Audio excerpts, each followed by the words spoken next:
And so let me just give you a little background. Here's how Samson's life starts. Samson's life starts with a calling. If you look in Judges chapter 13, at the last verse, it says that the Spirit of God, stay with me, that the Spirit of God began to stir in his life.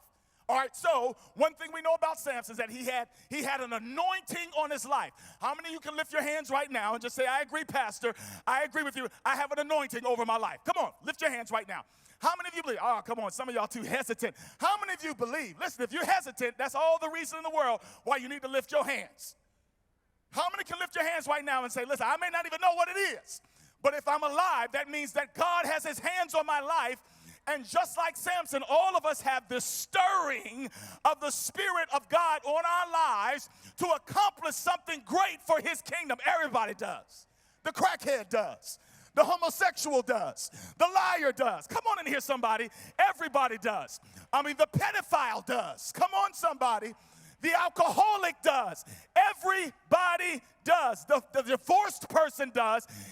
Just because you got problems doesn't mean that God doesn't have purpose for you.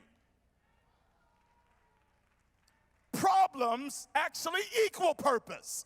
I'm here to tell you the more problems you got, it simply means the more anointed you probably are. I said something. I just said something there. As a matter of fact, some of you will look at a person, maybe like myself, standing on this pulpit. The lighting is fixed right. You know, you're dressed in a certain way, and it almost gives you the impression that because I have a mic and a Bible and something to say that I got 1 foot on planet Earth and 1 foot ready for translation. It don't work like that. Let me be real with you.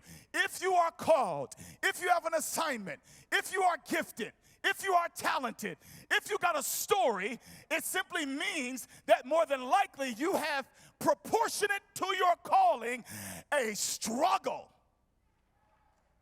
an issue, a problem, a burden.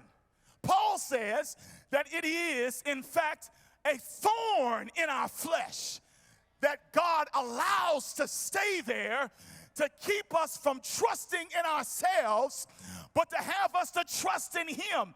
He doesn't want our testimony to be, I raised good children, I was faithful in the church, I did everything I was supposed to do, and then I got saved. It don't work like that. Our story is going to be that his mercy endured forever. That because of his grace being sufficient in my life, his power was made perfect in weakness.